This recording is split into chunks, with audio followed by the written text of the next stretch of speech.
주님의 은총과 평화가 오늘 함께 현장과 그리고 영상으로 예배하는 모든 교우분들 위해 가득히 뜨시기를 바랍니다. 제가 목소리가 좀 좋지 않은 점을 양해해 주시길 바랍니다. 예전에 선배 목사님들께서 목사는 평소에 기도를 많이 해서 목소리가 좀 걸걸해야만 성도들이 은혜를 많이 받는다라고 하셨는데 이유는 다르지만 결과는 같기를 바라봅니다.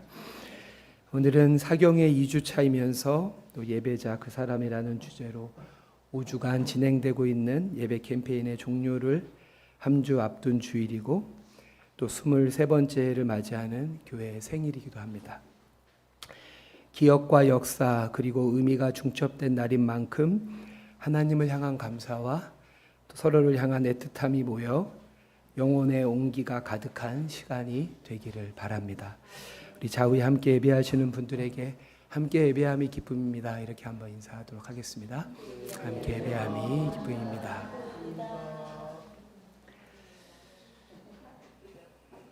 지난 주일 이수경 목사님께서 시편 전체의 구조와 함께 그 중에서도 시편의 꽃이라고도 할 수 있는 23편을 통해서 사경의 문을 빼꼼 열어주셨는데요. 오늘은 제가 그 바톤을 이어받아서 함께 읽은 19편을 본문으로 해서 사경의 두 번째 말씀을 나누고자 합니다. 참고로 다음 주일에는 이 분야의 전문가이신 박영식 박사님이 시편 104편의 말씀을 전해주실 예정입니다. 구약 성경은 크게 모세오경과 선지서 그리고 시편으로 이루어집니다. 모세오경과 선지서가 하나님께서 땅에 있는 사람들에게 주신 계시의 말씀이라면 시편은 반대로 땅의 사람들이 하나님께 바치는 찬송과 감사의 고백입니다. 그렇게 시편이 인간이 하나님께 드리는 고백이라고 해서 그 내용이 꼭 종교적이거나 경건할 것이라고 생각하면 오산입니다. 시편 전체에서 적게는 3분의 1, 많게는 절반 가까이가 탄원과 탄식의 애가이기 때문입니다. 이처럼 시편의 가장 중요한 특징을 한 가지 꼽으라면 그것은 단연코 정직함, 솔직함일 것입니다. 저는 이것이 시편을 읽는 가장 큰 유익이라 생각합니다. 시인은 유한한 인간으로서 그 인생에서 겪는 모든 한계와 아픔, 절망과 고통을 정죄함 없이 때로는 과장되게 하나님 앞에 있는 그대로 토로합니다. 지난주에 이수경 목사님께서 시편은 그리움이다 라는 김기성 목사님의 시편에 대한 한 줄 요약을 전해주셨는데요. 실제로 김기성 목사님과도 가까우시면서 저서와 강연으로 국내의 목회자들과 성도들에게 깊은 영성과 기도에 대해서 일러주시는 워싱턴 사김의 교회의 김영봉 목사님은 시편을 이렇게 정의합니다. 시편은 인생이다.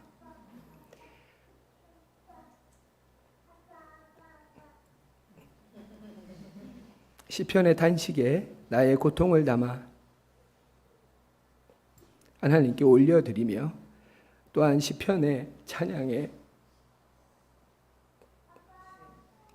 나의 감사를 담아 고백할 때 우리의 삶과 시편은 하나가 될 것이며 그렇게 좁은 믿음의 길을 끝까지 걸어갈 수 있을 것입니다.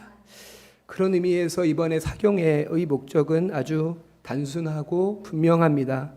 저와 여러분이 시편을 집어들어 한 장씩 읽어나가면서 하나님과 더욱 친밀해지는 것입니다.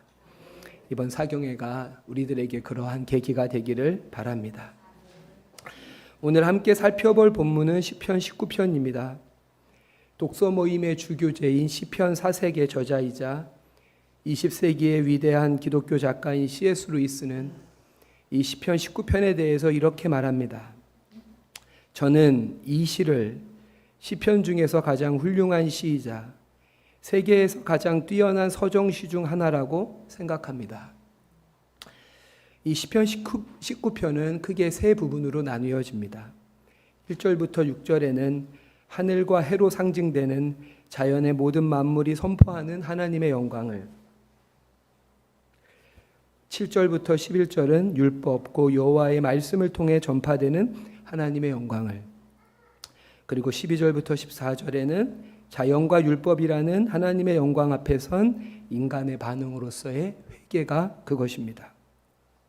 차례대로 간략하게 그 뜻을 살펴보겠습니다. 먼저 1절과 2절을 세 번역으로 제가 읽도록 하겠습니다. 하늘은 하나님의 영광을 드러내고 창공은 그의 솜씨를 알려준다. 낮은 낮에게 말씀을 전해주고 밤은 밤에게 지식을 알려준다. 아멘. 존 스토트는 하나님은 우리에게 두 권의 책을 주셨다. 한 권은 자연이라는 책이며 다른 한 권은 성서라는 책이다 라고 말하곤 하는데요. 오늘 본문은 이를 잘 드러내주는 말씀입니다. 시인은 하늘과 창공 그리고 낮과 밤이 하나님의 영광과 능력 그리고 지혜를 선포한다고 말합니다. 다른 말로 하면 하나님의 영광이 깃들지 않은 시간과 장소는 없다는 뜻일 것입니다. 특별히 시인은 지금 자신의 눈앞에 펼쳐진 밤하늘의 천체의 움직임, 그 역동 속에 나타난 하나님의 영광을 노래합니다. 이를 보다 생생히 이해하기 위해서는 시인의 경험 속으로 들어가야 합니다. 오늘 시편 19편의 표제어는 다윗의 시, 인도자를 따라 부르는 노래로서 이 시의 저자는 다윗입니다. 5.18 광주의 아픈 기억을 담은 소년이 온다의 저자 한강은 한참 감수성이 예민한 때인 10대 초반에 아버지 한승원 작가의 서재에 꽂혀있던 5.18 사진첩을 보았고 소년이 온다는 작품은 그로부터 시작된 것이라고 말하는데요. 마찬가지로 시편 19편 역시 유년 시절 목동이었던 다윗의 경험이 이 시 안에 깊게 배어져 있습니다. 어린 목동으로서 다윗은 푸르스름한 이른 저녁부터 새벽 미명에 이르기까지 오직 양떼를 지키고 보호하기 위해 내려오는 눈꺼풀을 부릅뜨며 사방의 지평선을 응시했습니다. 예수 탄생을 처음으로 목격한 어린 목동들도 그러했을 것입니다. 그렇게 목동으로 지새운 밤들의 수만큼 천체의 질서정연함과 그 아름다움을 꿰뚫는 넓고 깊은 안목을 갖게 되었을 것입니다. 그리고 그러한 경험은 8형제 중 막내인 사춘기 소년의 감수성과 버무려져 아름다운 시심에 충만한 수원이 되었을 것입니다. 그렇게 다윗은 150편 시편 중 절반에 가까운 73편을 써내게 됩니다. 이처럼 자연은 상상력의 보고일 뿐 아니라 신앙의 중요한 원천이 됩니다. 소년 다윗이 매일 하나님의 지혜와 능력을 찬양하는 하늘의 해와 달, 별들의 소리 없는 노래를 들었던 것처럼 말이죠. 하지만 대부분 도심에 사는 우리는 고개를 들어 목을 한껏 꺾고 올려다 보아야 겨우 손바닥만한 좁은 작은 하늘을 볼 수 있을 뿐입니다. 게다가 도심이 내뿜는 빛공해들은 그나마 허락된 우리의 좁은 시야를 방해하고 그마저도 우리의 시선은 그보다 더 작은 스마트폰 화면에만 사로잡혀 있습니다.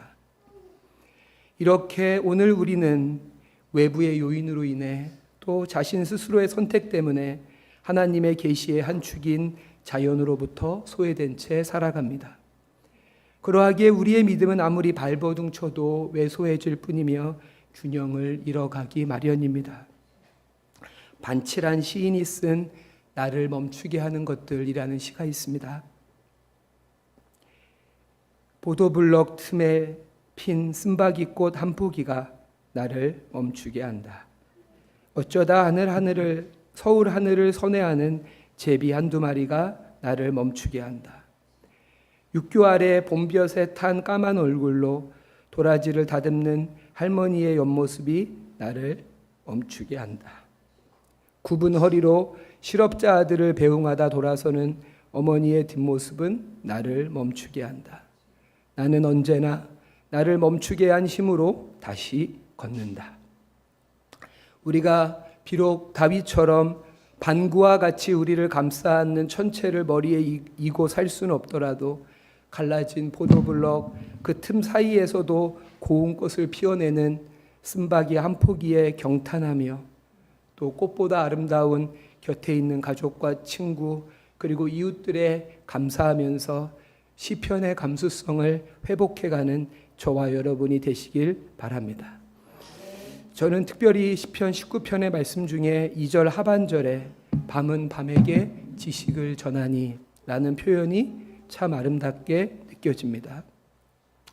다윗이 깨달은 밤이 밤에게 전하는 지식은 무엇일까요?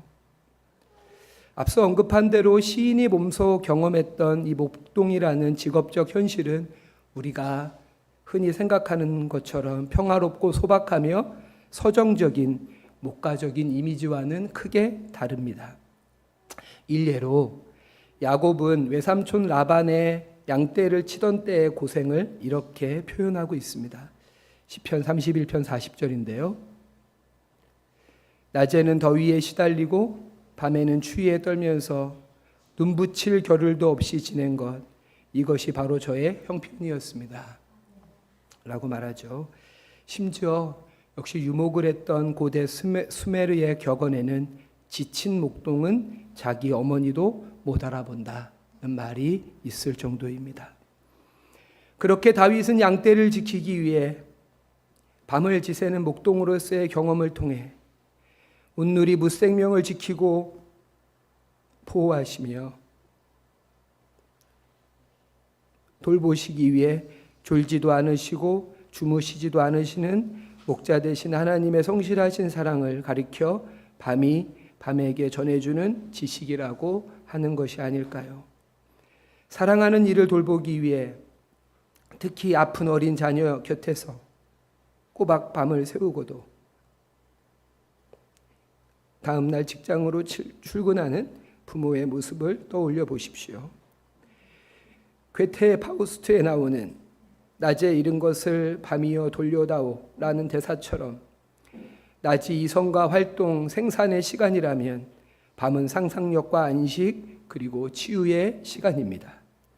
그렇게 셀 수 없는 밤들을 통해 전해지는 지식은 전쟁의 공포와 배고픔, 질병의 고통으로 또한 내일의 염려와 불안 그리고 번민으로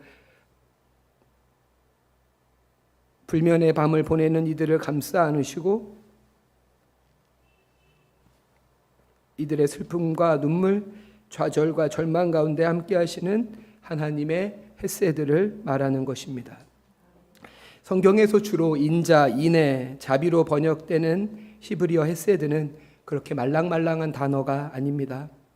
이는 계약 관계에서 주로 사용되는 법적인 용어로서 맺은 언약이 오래 지속되도록 하는 영속적인 의미를 담고 있는 단어입니다.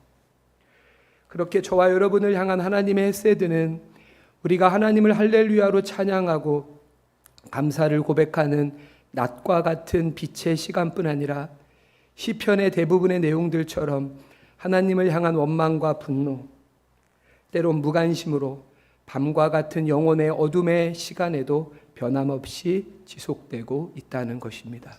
밤이 밤에게 하나님의 헤세드를 전해주고 있습니다. 이어서 10절인데요. 우리 10절 말씀을 세 번역으로 같이 한번 화면을 보시면서 읽어보겠습니다. 주님의 교훈은 금보다 순금보다 더 탐스럽고 꿀보다 송이꿀보다 더 달콤하다. 아멘. 앞서 황홀한 자연의 아름다움을 통해 창조주 하나님의 영광을 노래한 다윗은 이제 토라, 즉 주님의 교훈이 순금보다 탐스럽고 꿀보다 더 달다고 표현합니다. 왜 그럴까요? 여호와의 입의 말씀이 사람에게 생기를 북돋아주고 어리석은 자를 깨우쳐주며 마음에 기쁨을 주고 그 눈을 밝게 빛나게 해주기 때문입니다. 이처럼 시편에는 눈물과 슬픔만이 서려 있지 않습니다. 시편의 마지막 5편 146편부터 150편은 할렐루야로 시작해서 할렐루야로 끝나는 할렐시로서 그렇게 시편은 하나님을 향한 찬양으로 끝이 납니다. 그러하기에 한 신학자는 시편을 한마디로 탄원에서 찬양까지, 탄원에서 찬양까지라고 이렇게 말하기도 합니다. 특별히 여기서 하나님께 드리고 있는 찬양은 의무감에 마지못해 드리는 노래가 아닙니다. 시편 71편 23절인데요. 우리 역시 같이 한번 읽어보겠습니다. 시작. 내가 주님을 찬양할 때 내 입술은 흥겨운 노래로 가득 차고 주님께서 속량하여 주신 나의 영혼이 흥겨워할 것입니다. 아멘.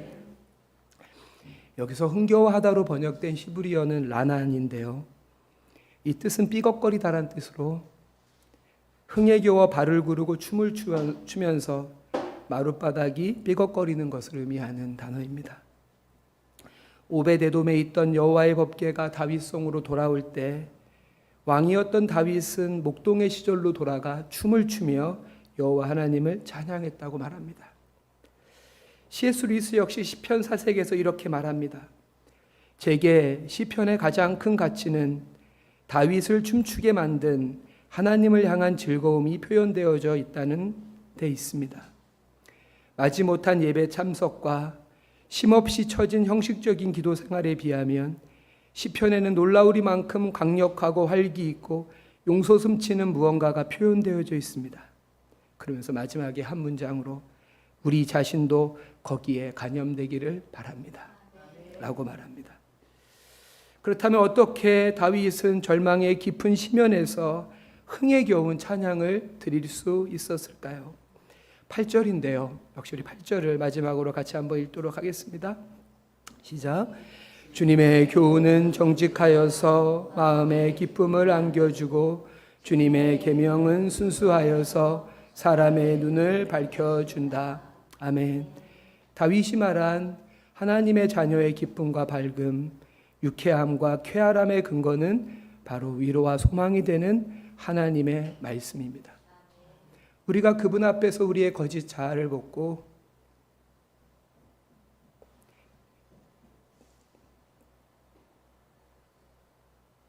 연약함과 허물을 가지고 있는 모습 그대로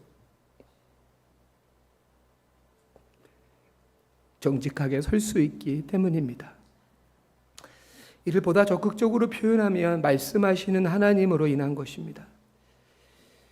어거스틴은 하나님을 알기 전에 자기 자신을 나는 자신이 누군지 알 수 없는 하나의 큰 수수께끼였다 라고 고백하는데요. 그렇게 나라는 존재가 하나님의 사랑을 받고 있다는 것을 알지 못하는 한 나는 나 자신에게마저 이방인일 수밖에 없습니다. 하지만 기록된 하나님의 말씀인 성경은 우리가 하나님의 자녀이며 하나님께서는 하나뿐인 아들의 생명을 주시기까지